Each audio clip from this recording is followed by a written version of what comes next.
Once again, welcome to the purpose of this book with David G. and David G. We are picking up tonight on page 101.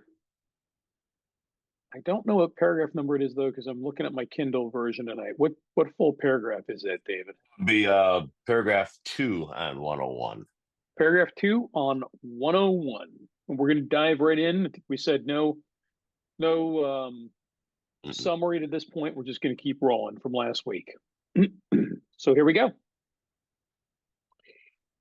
In our belief, any scheme of combating alcoholism which proposes to shield the sick man from temptation is doomed to failure. If the alcoholic tries to shield himself, he may succeed for a time, but he usually winds up with a bigger explosion than ever. We have tried these methods. These attempts to do the impossible have always failed. Nothing from Abby. Go ahead, David. Okay, I'm David. I'm a recovered alcoholic and drug addict. So in our belief, and I circle the word any. So, because, before I got sober, I tried almost any way to get sober on my own power. Scheme. So a scheme is a plan or a program of action. That's just a simple definition for it. So in our belief, any scheme of combating alcoholism which proposes to shield the sick man from temptation is doomed to failure. So a program of action is the definition of scheme in a simple form. So actually, what do we have here? We have a program of action. This whole program, this 12-step program that we're studying here is a program of action. And, I'm going to take you through the book a little bit and bounce around a tad.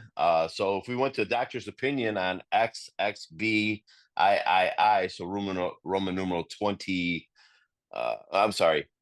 triple X, which would be 30 in the fourth edition. Let me get to that. It talks about what is it? What paragraph is that on? Third edition. So if he still has an alcoholic mind, so if I have an alcoholic mind, which is the obsession of mind, pages 23 through 43 that we talk about in the book here. So if I have that, then I have absolutely no power, no choice, no control. I'm going to pick up again on my own power without my permission, without my consent. But also, when we're talking about a program of action, before I go to page XXX in the doctor's opinion, go to page 63 in the first paragraph, and let me get to that. 63 in the first paragraph here. It talks about it says, when we sincerely took such a position, all sorts of remarkable things followed. We had a new employer, being all powerful. So great descriptions of what God looks like for me. God provided what we needed if he kept close to him and performed his work well. And established on such a footing, we became less and less interested in our little plans and designs. So I have to become less and less interested in my own plans and my own designs. So in other words, I don't need to recreate a new mousetrap. That's not something I have to do. We have a great program of action. It works each and every time. And then if we go to page 86 in the second paragraph, talking about schemes or little plans and designs, in the second paragraph, it tells us what we should be doing here. Second paragraph, when we wake up in the morning. On awakening, let us think about the 24 hours ahead. So this is a little bit better idea of a plan for me. And it says we consider our plans for the day. Before we begin, we ask God to direct our thinking, especially asking him to be divorced, that it be divorced from self-pity, dishonest, or self-seeking motives. Under these conditions, we can employ our mental faculties with assurance. For after all, God gave us brains to use. Our thought life will be placed on a much higher plane when our thinking is cleared of wrong motives. So in other words, if I'm trying to think of I'll think myself into how I'm going to stay sober. This is a vision, as we're a little ahead in the book because we're talking about the new guy here, probably, that I can absolutely stay sober based on the plan of action that's in the Big Book of Alcoholics Anonymous, because millions of people have done it. So I don't have to come up with a new scheme. I don't have to. And then it says back to page 101 in the second paragraph, if the alcoholic tries to shield himself, he may succeed for a time. So we all have had periods of sobriety, but he usually winds up with a bigger explosion than ever. So that's another spree, like an explosion they're talking about. And then it says, we have tried these methods, these attempts to do the impossible has always failed. Always. I circle the word always. I never was successful on my own power, be able to put any amount of quality sobriety or any sobriety at all together, because when I'm not drinking, I'm worse off than I am when I am drinking, because of my untreated alcoholism and the bedevilment true. So what do I need instead of that? Well, let's go to page 27, because this is David's favorite page. So I just want to, in the Big Book of Alcoholics Anonymous, where Dr. Carl Jung is talking to Rowan Hazard, and he says in the fourth paragraph about what we need a vital spiritual experience. To me, these occurrences are a phenomenon. So it's something that he can observe, but he can't explain it. They appear to be in the nature of huge emotional displacements or rearrangements. My ideas, my emotions, and my attitudes, which once were the guiding force of my life, these men are suddenly cast to one side, and a completely new set of conceptions and motive begin to dominate them. That is something that I need to have. I must have this. This must happen for me. So I don't have to come up with schemes. I don't have to like hide, go to other places, do a geographical, it just doesn't work. Or another thing that I'll do is, and we talk about this from time to time too in our study, just because I'm not drinking and drugging, maybe I start gambling, maybe I start watching porn, maybe I start overeating, maybe I take on some other process addiction. So I mean, I'm a real addict, period, the end. So I have to have a spiritual awakening, and that's what this book is designed to do.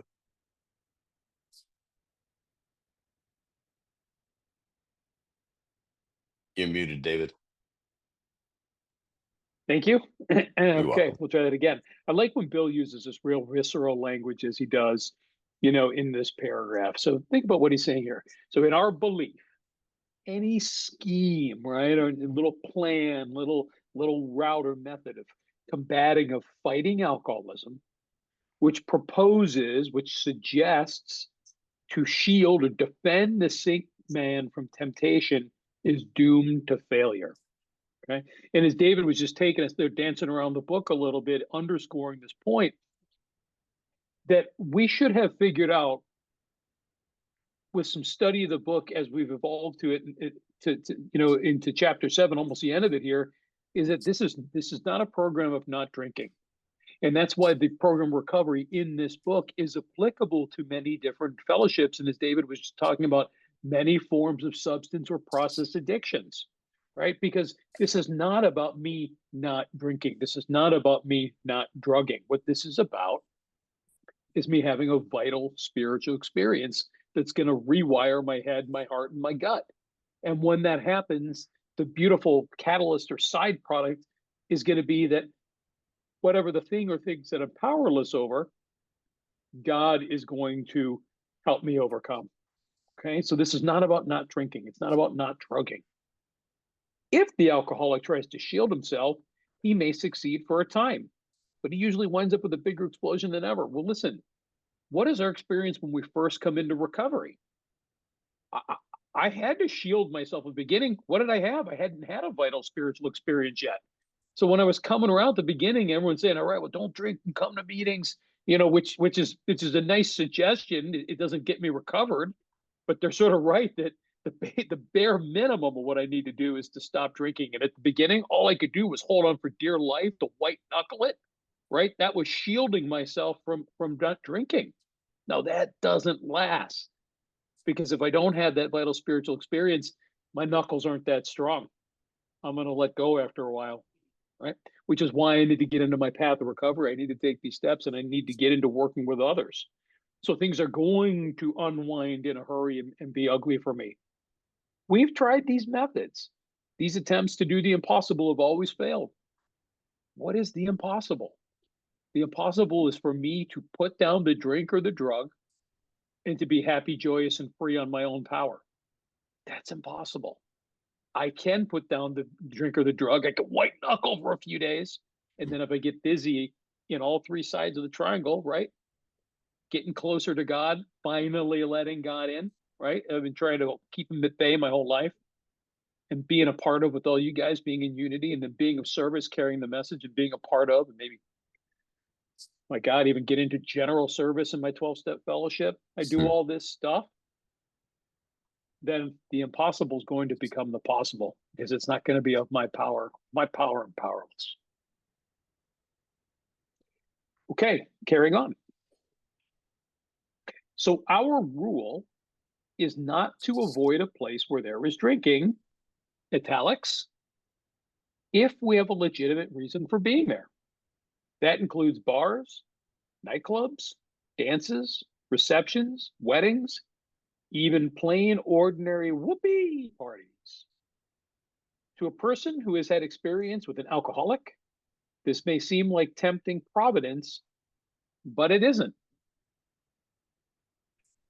I have whoopee, which is a loud and festive occasion, and providence is divine guidance. Anyone else go to a whoopee party before you got sober, or were you the whoopee party yourself? Because I was. I was the center of attention, dude. The more I drank, the louder I got. And a lot of times I got escorted outside of the bar real quickly for that behavior.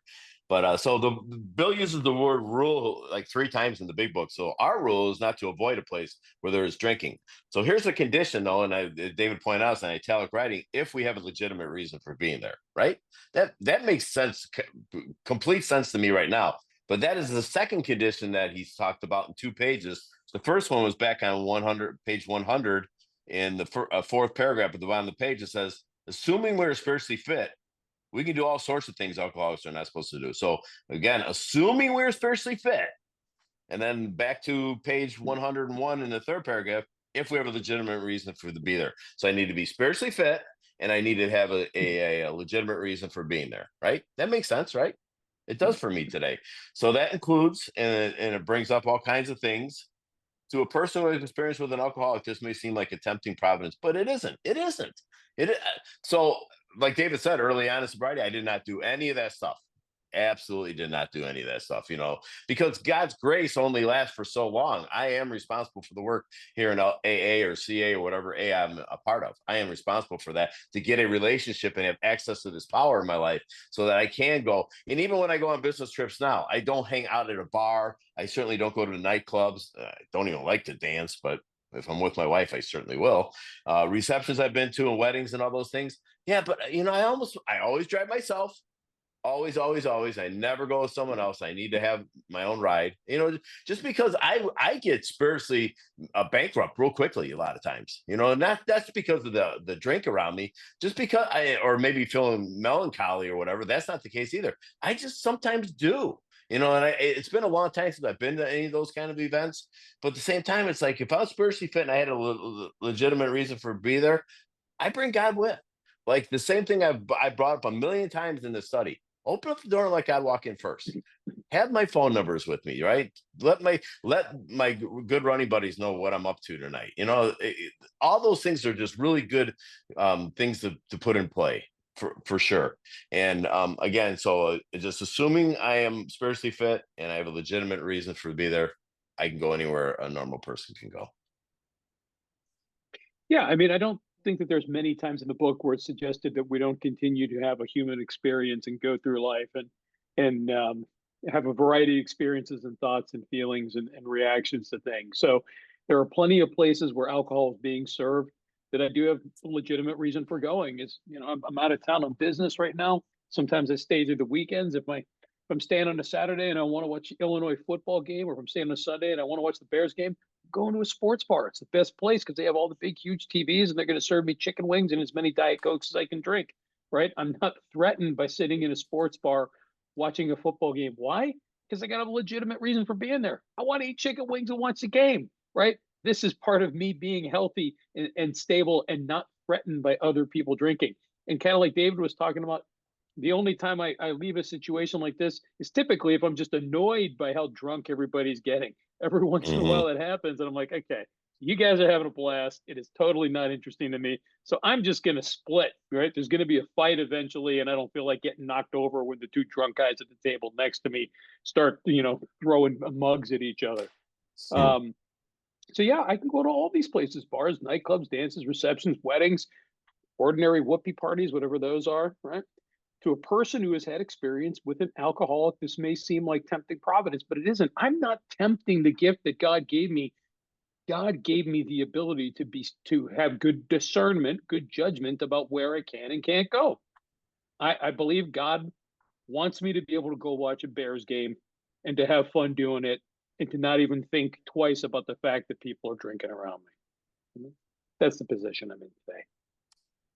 Yeah, and like I liked what David said there at the end because it made me think like that providence that they're talking about is having trust in God, but okay, but also understanding I have free will, right? And I'm a real alcoholic drug addict, guys. I am one bad idea from picking up again. And again, we don't know what suddenly looks like. We read about that in Jim's story. So suddenly could show up next week, next month, 6 months from now. What am I letting up on my program of action? What part of it am I not doing? Have I done all my 9-step amends? Am I doing my 10-step spot check inventory all the day? Am I doing 11 every day? Am I doing these things? Am I working with others?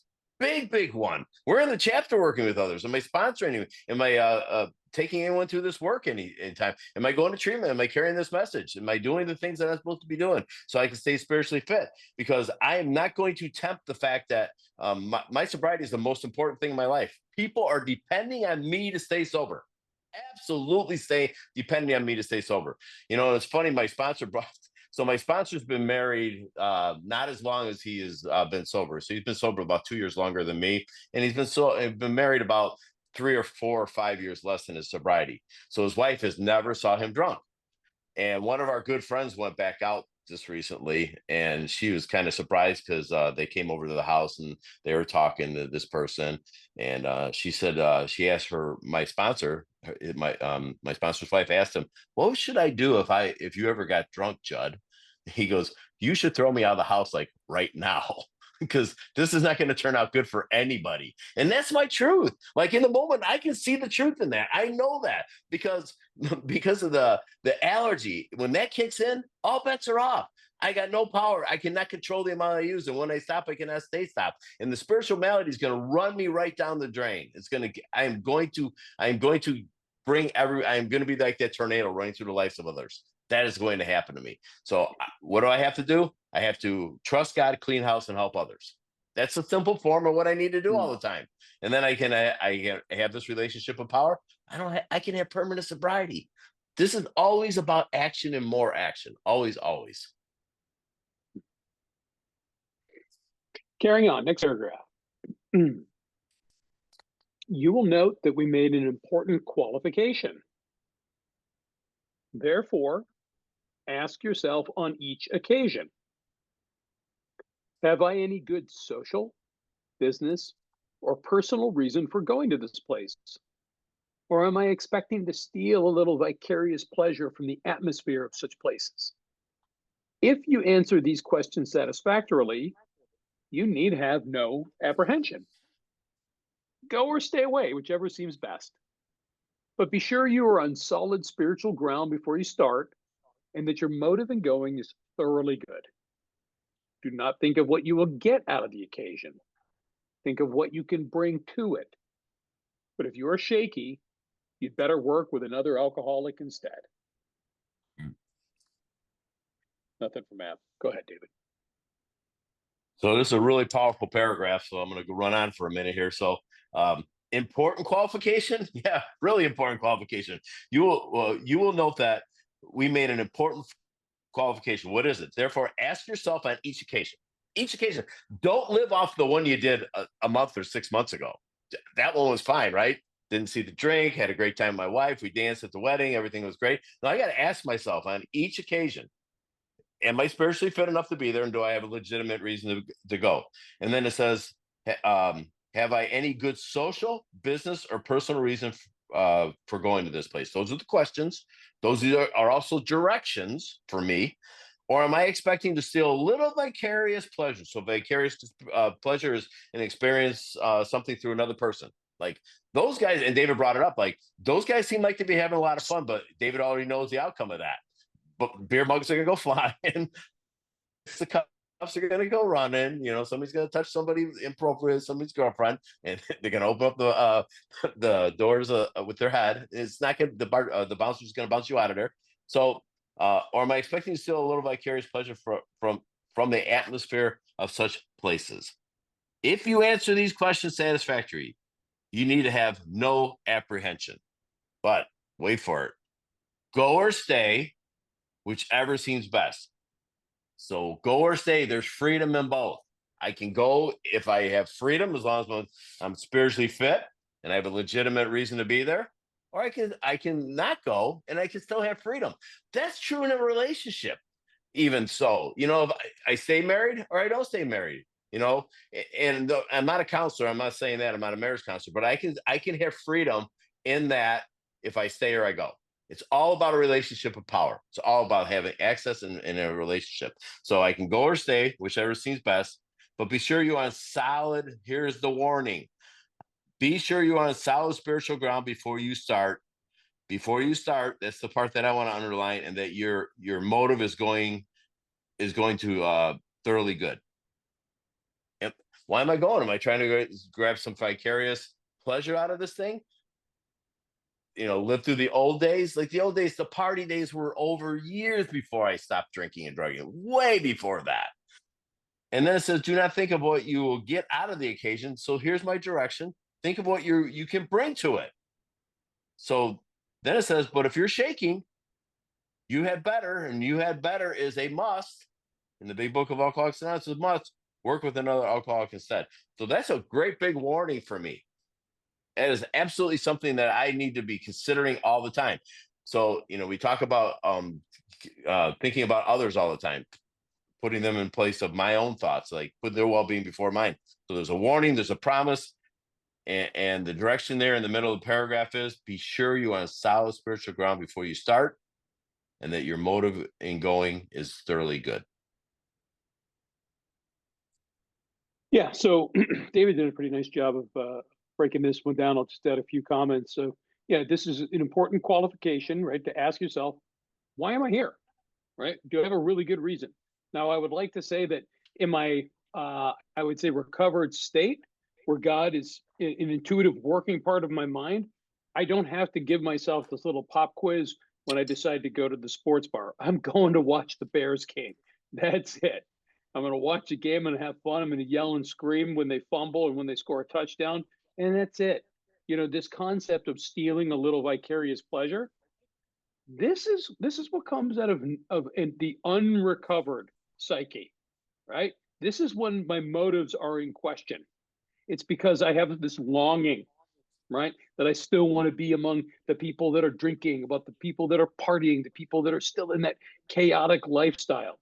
If I'm still desiring these things, I'm probably not on my spiritual path. This is what is being suggested to me. And again, early in recovery, when I'm allowing myself finally to get close to God, it is a dangerous time. It was for me. I kind of went on heavy lockdown the first 10 months, something like that, of my recovery. I didn't see any of my old buddies. I was going to see who was going to shake out, who were the real friends, and who were just the people that I used to run with. I didn't see my family very much. I was just with my new family, my recovery family, taking the steps and helping others, and just being head first into recovery. And so once I got beyond the shaky, once I got recovered, I didn't find myself very frequently with those old longings. Yeah, some of that took a little time to go away. I was used to a kind of lifestyle, and I was adopting my new way of living, right? My new design for living here. So I should have no apprehension, though. If my motives are pure, I'm going to have fun. I'm not going with any sort of inappropriate motives or motivations. Then I can just go or stay away, whatever, right? But make sure I'm in a spiritual ground. That's what I'm talking about. Make sure I'm recovered before I put myself into a bad situation. Talked about motives already. And guys, just again, this is so much about, and we're going to talk about this a little bit more as we get down a couple more paragraphs. Everything that I do in life now is supposed to be with the focus of how am I serving God and how am I serving all of God's kids, which is all of you guys and the other 8 billion people on this planet. Now, part of how I serve this kid is I have a little balance in my life, which means when the Bears are playing, watch the Bears game and have fun, right? It's my break in the action. It's when I get to just be living life. We all have these pleasures and things, these harmless joyful pleasures that we indulge in, and it's okay because it's safe and it's healthy, right? But the idea is that I am open and I am attuned to God for the time otherwise. And every time I go into a situation, every time I have a choice to make, I need to be thinking about it through this prism of how am I enhancing my relationship with God? How am I being of service to Him? Right. And so part of that is the how this paragraph wraps up here. It says, if I'm feeling a little odd about going into a situation, if I'm feeling shaky, then I need to, it's not so much about the place where I'm going, right? It's not the fact that I'm going into a bar or a nightclub or a dance. It's about what's lacking in my God-based life of recovery that I'm feeling shaky about this situation. There's something bigger going on. Where am I cutting corners, right? Am I behind on my 9th step amends? Have I not been doing spot check-ins 10th step as I go through the day? Have I not been waking up with God and going and checking in with God before I go to sleep in 11?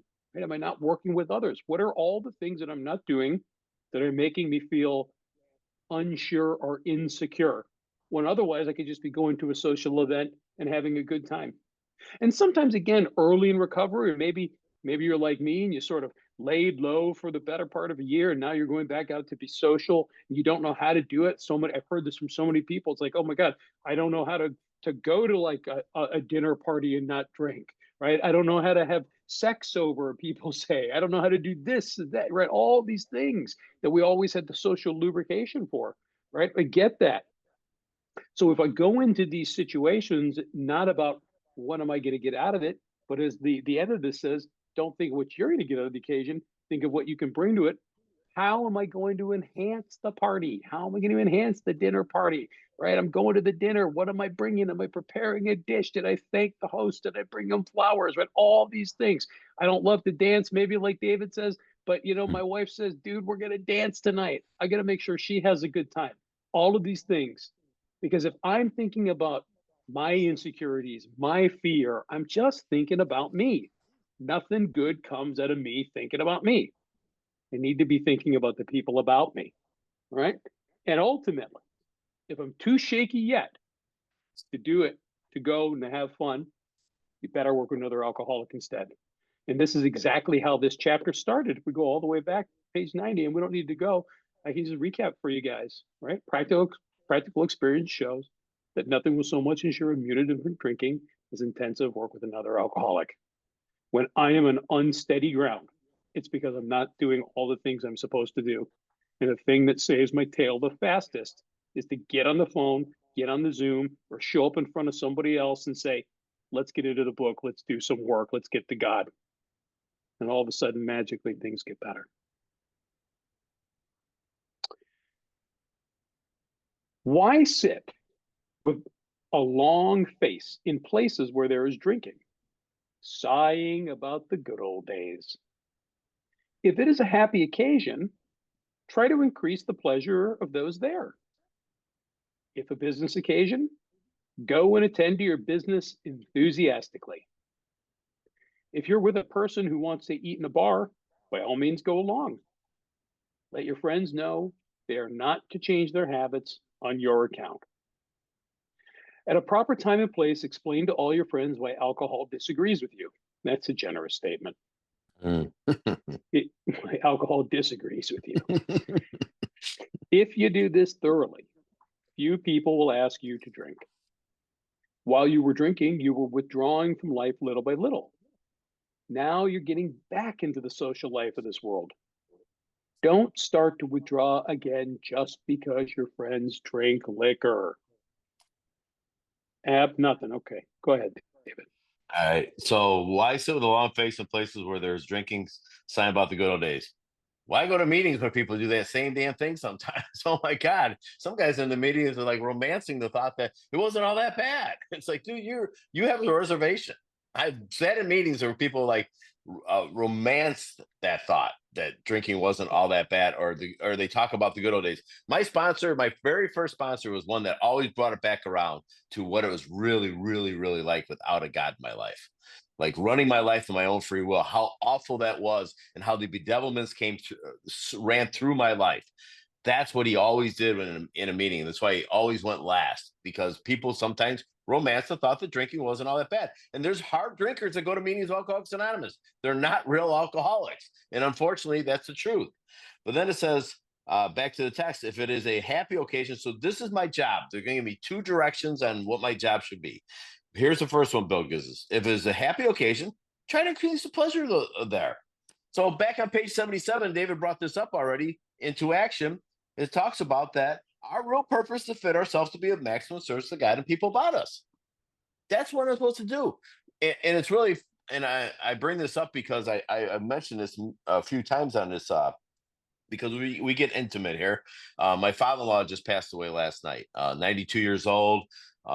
We got a chance to have him in our home for 6 months at the end of his life. And it served more purposes than me just taking care of him, us taking care of him.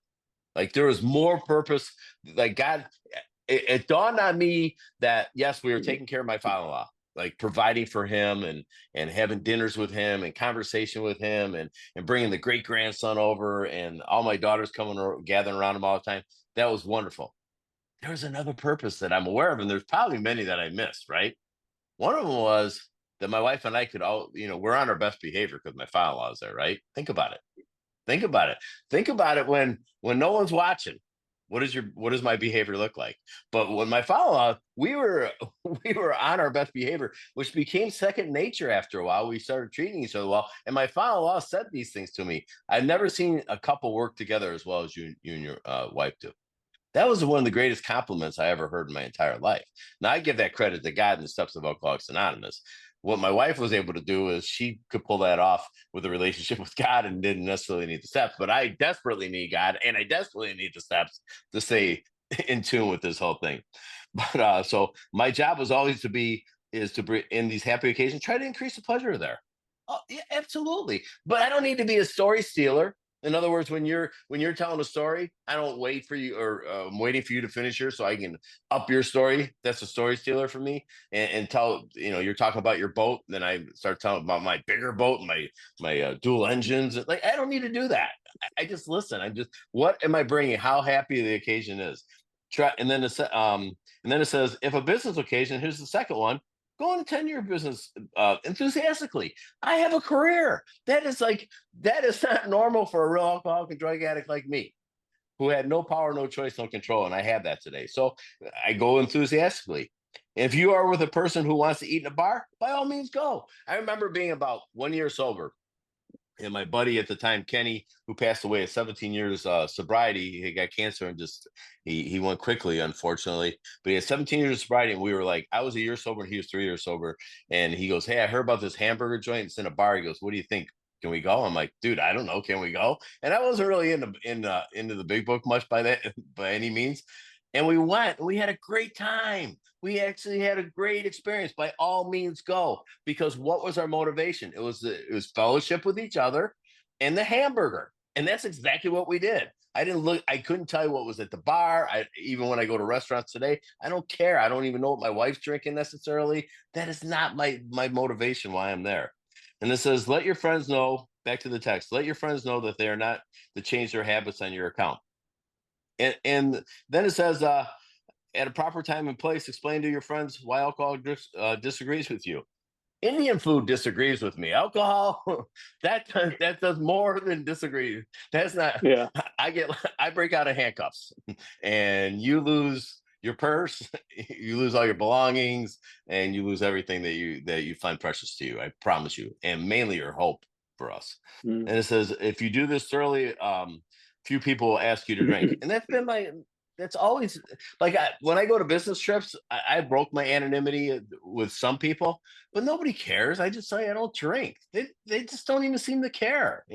Again, I'm not hanging out at the bar. I may go there at the end of the night to say my goodnights to people, but no one seems to care. No one's saying, "Oh, come on, man, don't be a sissy. Just have one." No, I'm not having one. I don't drink. While you're drinking, you were withdrawing from life little by little. Pretty drastically is what I was withdrawing from. My later years of drinking and drugging were isolated to myself. I didn't drink and drug with anybody at least the last 30 days by myself, locked in my basement for the most part. And then it says, now you're getting back to the social life of this world. So I'm in the social life, right? I look the world in the eye. The fifth step promises are coming true. I'm walking hand in hand with my creator.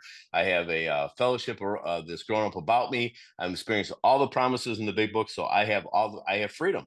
And this, but it said before there, it says go or stay, whichever seems best. So there's freedom in going or staying for whatever amount of time I need to do that for. And now you then it says don't start to withdraw again just because your friends drink liquor. Again, I'm not hanging out with those guys if they start doing a bunch of shots. I mean, that just gets annoying to me, right? I don't want to be around that. Like when the guys that I work with and that own other franchises like I do, I know when to go. It's pretty quickly, like 5 minutes, Yeah. right? I just not interested, and God bless them. And I've had people come up to me go that know I'm an alcoholic in my group, and they'll say, "What do you think, John? You think he's got a drink problem?" I go, "No, I think he does this one time a year, and he has a really good time doing it." I don't understand that kind of drinking, and he wouldn't understand my kind of drinking. So I'm not judging anyone here whatsoever. I'm not saying I'm pro or I'm con when it comes to drinking. I'm probably con more than I am pro, I guess. But the deal is like I can have freedom if I stay or I go. I don't have to feel sorry for myself. I am a grateful alcoholic drug addict who has a relationship with power today. I have freedom from the bondage of self, and that was always been my problem. So I get freedom from addiction, and then I get a freedom from the bondage of self. That's the freedom that I'm looking for all the time. So there's a lot of notes to make in this paragraph if you're interested to get your pens or highlighters handy. So it opens with this, it's really a rhetorical question. That's why there's no question mark at the end, right? Why sit with a long face in places where there's drinking, sighing about the good old days? It's not really to be answered. Direction. Note this is direction. If it's a happy occasion, what am I supposed to do? I am supposed to try to increase the pleasure of those there. Here's more direction, noted as such. If it's a business occasion, I am to go and attend to your business enthusiastically. You see, both of those are directions. It's telling me, David, this is how you are to handle these situations. Here's another piece of direction. Here's the qualifier. If you're with a person who wants to eat in a bar, my direction is, by all means, go along. Now, again, this is going back to the last paragraph and the paragraph before. Am I fit spiritually to be going and socializing and engaging at all? Secondarily, is there alcohol around? Here's another piece of direction.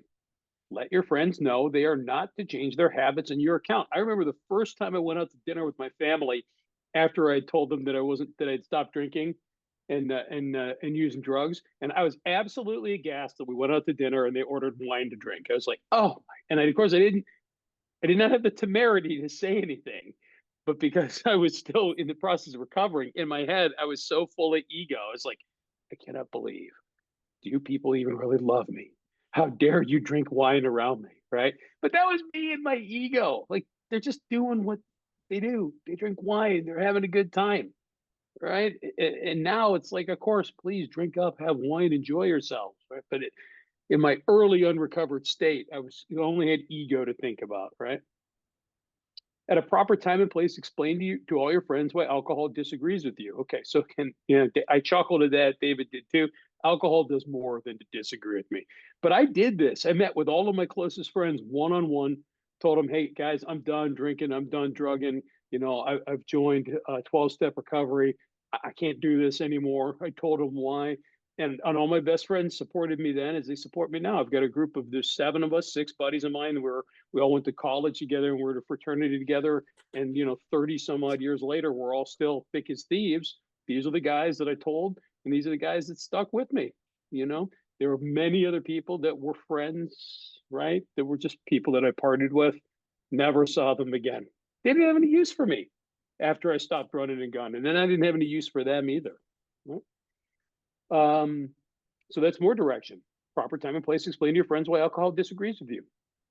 And here's a promise, guys. Note this. If you do this thoroughly, if I explain the right time and place to my friends why alcohol disagrees with me, then few people will ask you to drink, right? All of these things, if all these conditions are met, few people will ask you to drink. And think about this too. And I'm sure you've heard people say this in a meeting. If you ever had the experience, most people say, oh, you're not drinking? And I say, nah, and they're, why not? We're like, nah, just don't drink. And guess what? They're on to the next topic. They're like, oh yeah, it's great. And then they want to talk about what else am I doing for my health, or talk about the Bears game or whatever else. The people who don't understand why I'm not drinking, that want to press me, guess what? They got a problem with their drinking, in my experience. They're worried. Either they're a certain kind of hard drinker, or maybe they're a potential or already an alcoholic. Because guess what? Nobody else cares. Nobody cares whether I'm drinking or not. While you were drinking, you were withdrawing from life little by little. Absolutely. I remember when I used to go out to be social. I remember when I used to go out to party. I remember when Friday night, I couldn't wait to get out, get a couple drinks, talk to the women at the bar. We're going to party. We're going to, go bar hopping. We're going to go to the club, the after hour spot. I remember from when it was like, I wanted to party all night Friday with everybody, to when I started ducking out of the bar early evening Friday. Like, I'd go for a couple hours and then I'd pull the Houdini. I split out the back door without saying goodbye to anybody because I wanted to go home and just do drugs by myself. And then that evolved to, I didn't even bother going out. I just started turning my phone off right after work on Friday. So my friends couldn't even get a hold of me to be like, dude, where are you? Why aren't you coming out tonight? Because I just didn't want to see anybody. I just wanted to lock myself in my condo all weekend and just get messed up by myself, little by little. And I couldn't tell you when. I can just tell you that it's exactly what happened to me. Now you're getting back into the social life of this world. This is what I was saying a few minutes ago. I think it's tricky for a lot of us, right? We were out there socially lubricated. We found a way to cope with it by drinking and drugging and other behaviors. Then all of a sudden we're cut it off, and we've developed a new way of living with God. And it can be a little tricky to get back into socializing. So don't start to withdraw again just because your friends drink liquor. I go into any situation with God and with my recovery, I'm cool, and I can focus on what I'm bringing to the situation, not what I need to get out of it. Continuing along. Your job now is to be at the place where you may be of maximum helpfulness to others. So never hesitate to go anywhere if you can be helpful. You should not hesitate to visit the most sordid spot on earth on such an errand. Keep on the firing line of life with these motives, and God will keep you unharmed. I do have sordid, which is filthy, dirty, or despicable. So here's my job. Bill's telling me my job is now to be at a place where you may be of maximum helpfulness to others. Remember, I just read to you on page 77, our real purpose is to fit ourselves to be a maximum service to God and people about us. That is my purpose in life. Remember in the bedevilments, I'm feeling useless. I am now feeling useful. Probably the secret to life, right? To be useful.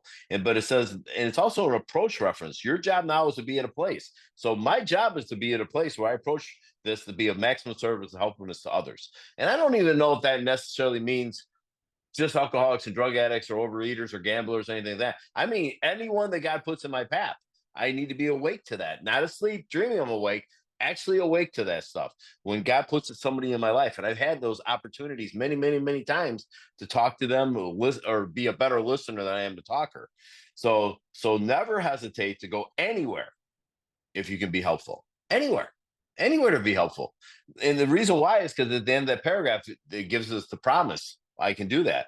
You should not hesitate to visit the most sordid spot on earth on an errand. So that's a job, right? It's a course of action I'm taking here on this errand I'm on. Keep on the firing line of life with these motives. So let's get in the trenches, all of us. Let's stay on the firing lines and carry this message.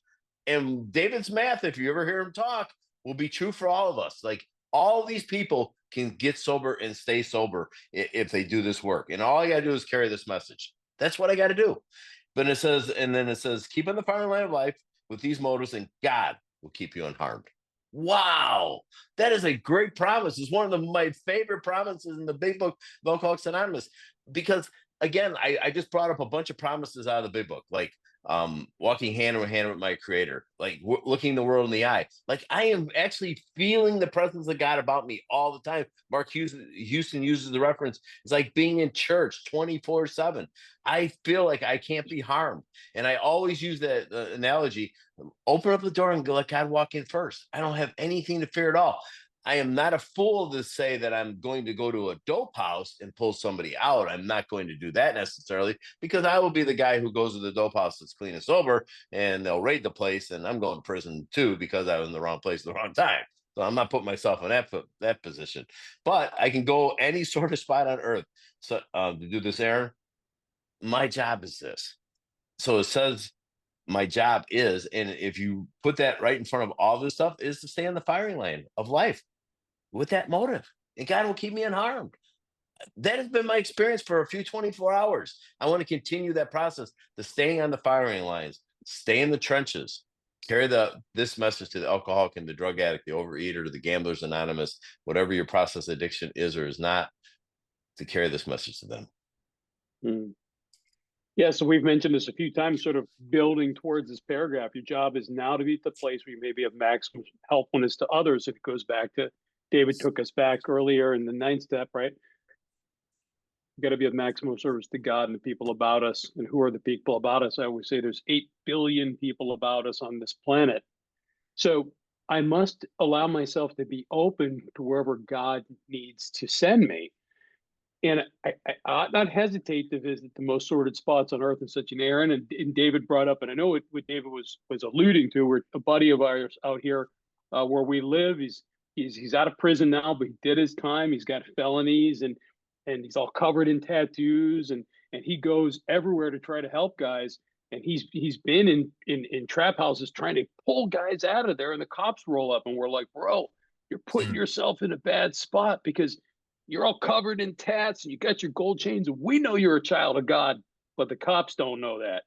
So we have to be careful about where we go and trying to carry the message to help people, because if we're in the wrong place, the wrong time, even if we're everything is on the up and up, we can catch ourselves in a bad spot, and then I can't be of help to anybody, right? So again, prayer with God, good judgment, good discernment, right, is going to enable me to help the maximum number of God's kids. But I ought not hesitate, and I got to stay on the firing line of life with these motives, and God will keep you unharmed. That's a big promise, guys. It means if I really follow the direction that God has given me, if I'm really open to it and I'm listening, God is not going to put me in a situation where I'm going to be harmed, right? That's a really wonderful thought to consider. Leave myself open to help. Let him know, let him show me where to go, and know that I'm going to be safe and protected.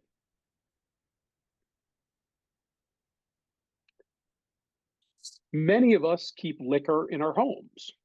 We often need it to carry green recruits through a severe hangover. Some of us still serve it to our friends, provided they are not alcoholic. But some of us think we should not serve liquor to anyone. We never argue this question. We feel that each family, in the light of their own circumstances, ought to decide for themselves. Have anything? I have green, which is an experience. Thanks. All right, I'll hop in first here, David. Okay. It's pretty simple in my home because my wife's in recovery too. She just celebrated 18 years last Thursday, right? So for us, it's real simple. Neither one of us drink, neither one of us do drugs. So we don't keep it in our homes. And I think I mentioned this last week or recently. If we have family over, like my parents, if they're coming up for dinner, Thanksgiving's coming up, they may say, is it okay if we bring a bottle of wine? And I will say, yes, of course it is, right? I don't care. You're welcome to bring it. Take it home with you. Or if you don't want to drive home with the open bottle of wine in the event you don't finish it, that's fine, but I'm going to pour it down the drain. Again, not because I'm threatened that I'm going to grab it off the counter and drink it. It's just, there's no spot for alcohol in my home on a day-to-day basis, but you're certainly welcome to bring it. I don't care. Now, I don't have alcohol around to carry green recruits through a severe hangover. I do know that, so I've been sober 20 years now, and I can tell you that 20 years ago, when I had met some guys who, were 20 or 30 years sober themselves at that time, right? So they started getting sober 40, 50 years ago. they would sometimes keep booze in their fridge because, or in their freezer, whatever, because they would occasionally have these guys, they'd get a call in the middle of the night. They would pick them up, they'd bring them over, and they would keep giving them a little booze until it was safe enough they could take them to the hospital. Now, as I talked about, and David's talked about too in these studies, we don't really have to do that.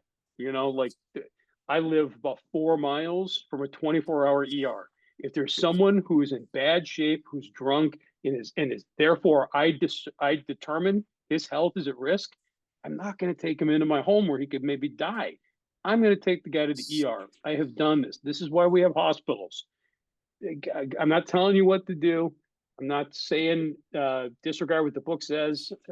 I just, in this day and age, taking someone to the hospital. This is why we have emergency rooms, in my opinion. You know, I don't think I need to give anybody alcohol any more than I need to be administering sedatives to them. Some of us think we shouldn't serve liquor to anyone. Talked about that. I'm not going to go get it for you, but you're welcome to bring it to my home. Yeah, I don't argue this. Again, you know, David talks about all the time. His wife drinks. He's got 5 daughters, right? They drink. It's okay. They drink wine at his home. They make these silly, foofy mixed drinks. What does he care, right? Every family can make their own decisions about this in the light of their own circumstances. Decide for themselves. Go ahead, David. Yeah. So, yeah, I do have liquor in my home, but I probably would say my first 15 years of sobriety, I don't know that there was. I honestly don't remember. I mean, after my kids grew up and moved out of the house, I think my wife started having a glass of wine at night. That's kind of pretty responsible drinking, right? I mean, I don't remember her ever having to drink my first 15 years. I mean, because she was being a responsible mom, didn't need to or want to. Uh, but I know like Alcoholics Anonymous was a lot of low bottom drunks when they first got sober. So this is kind of a necessity to get a green or recruit through something. They would give him liquor. Bob had to have liquor right before he performed his last operation. 4 bottles of beer on the way to the operating room. God bless him for that and the patient that he worked on. Then it says some of us still serve it to our friends, provided they're not alcoholic. I think that's kind of a prerequisite that I need to adhere to. Like if he's probably not going to be at my house. Like when my sister got sober, I don't know how long she's been sober now, 15, 16, something like that years. When she would come over to my house, I would not provide liquor for her. She had to bring it to herself. And then finally, when she got to a place of a bottom, I said, you need to call the AA hotline and, otherwise I'm taking your kids from you because this is getting ridiculous the way you drink all the time. And she did got sober and went to Alcoholics Anonymous. So God bless that she did that, and she's been sober ever since. But then it says, but some of us think we should not serve liquor to anyone. So I don't know the answer to that either. And it says here, we never argue this question. So I have no opinion on outside issues. I don't know what you should do or not do. And if I'm spiritually fit enough, I can do it.